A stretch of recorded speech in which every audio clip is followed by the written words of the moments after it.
मो विनय नायक तलहरीमा panchayat cluster coordinator. जो आपनकर गेट ताला पकई स्कूल रे से विषय कौन कह हाँ ठीक 10टा बाजी नाला 5-10 मिनट था मत स्थानीय सरपंच मत गोटे कल पाइली जे मत कहले सर आम शुणा पाऊँ डुगुड़ी भी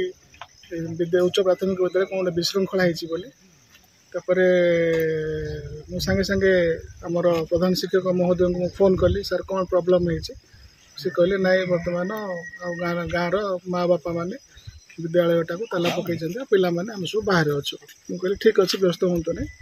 ये कथा शुणला मुझे सांगे सांगे आम उपरिस्थ अधिकारी को मुझे घटना विषय में अवगत करेली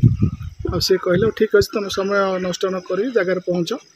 आ कौन है समाधान करने चेष्टा कर बोली मत आम उपरिस्थ अधिकारी मत माने निर्देश देले से प्रकार मुझे मोर शारीरिक असुस्थता था तथा मोटे 5-10 मिनट मुझे लेट्रे ये पहुँचला देखली समस्त पिला बाहर बस गाँव माँ बापा मैंने आमर विद्यालय शिक्षक शिक्षयित्री सब बाहर अच्छा तापर मुझे प्रथम सार को अनुरोध कली सर जहाँ भी हो आम समाधान करवा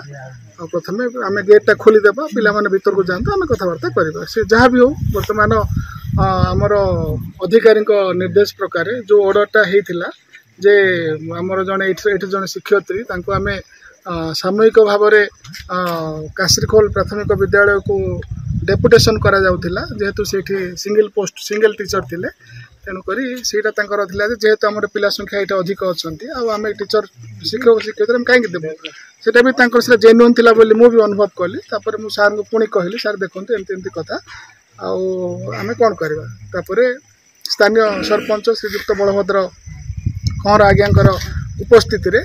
आउ टेलीफोन माध्यम गोटे आम प्रतिश्रुति पाइलु जे जो ऑर्डरटा होता ताकू आम कैंसिल करदेबा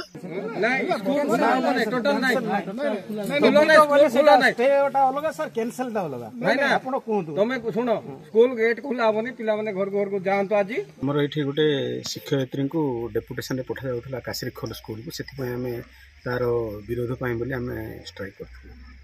केते समय आप स्ट्राइक कले प्राय 2 घंटा हो। अच्छा किसी समाधान है? हाँ आमको सीआरसी सर आमर सीआरसी सर उपस्थित थे तथा आमर बीओ सर प्रतिश्रुति देले बाय फोन माध्यम आउ सरपंच आमर स्थानीय सरपंच बलभद्र कंवर भी उपस्थित थे ए समस्त उपस्थित से बाय फोन प्रतिश्रुति देले जे जो डेपुटेशन ऑर्डर है से कैंसिलेशन करेंगे। आपण माने सेतिरे खुशी हेले राजी हेले? और खुशी न होबार कारण किसी ना कारण आमर ये शिक्षकों घोर अभाव रोचे आ जो सार भी जो दीदी मैंने अच्छा जो मैंने पढ़ाऊँ भितर भी जदि जीव आमर ये रही प्रथम रू अष्टम जाए से भितर जदि आहरी भी जड़े 2 जन किए कमिगले पुणी आम बहुत समस्या हम से भितर जड़े छुट्टी भी अच्छा गोटे दीदी छुट्टी अच्छी 6 मासिया छुट्टी अच्छा आउ जड़े सार जी मुख्य दायित्व एचएम सार अच्छा 2 मास पर रिटायर्ड करेंगे एमती सब ए आम से विरोध करूँ जे ए भर गले पढ़ापढ़ी हो पार ना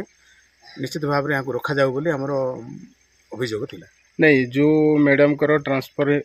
डेपुटेशन पठाला तार ऑलरेडी आम शुणा पाइलु जे ऑर्डर हो जाइए ऑर्डर कौन कैंसिल है कि कराला कि ऑर्डर से हम बाय फोन प्रतिश्रुति देले जे आम निश्चित आपको कैंसिल करूँ बोली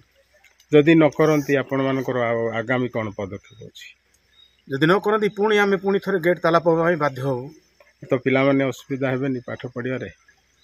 गोटे दिन असुविधा हेले आमे तांकर पूरा सारा भविष्य गढ़िया चाहूँ आगामी पीढ़ी जो मैंने भी आसबे से द्वारा उपकृत हे हुए तो आम गोटे दिन 2 दिन असुविधा पढ़ी पारू कि पिला माने आम असुविधा पढ़ी पारती किंतु आम सबुदिन कथा चिंता करी काम हाथ को नहीं।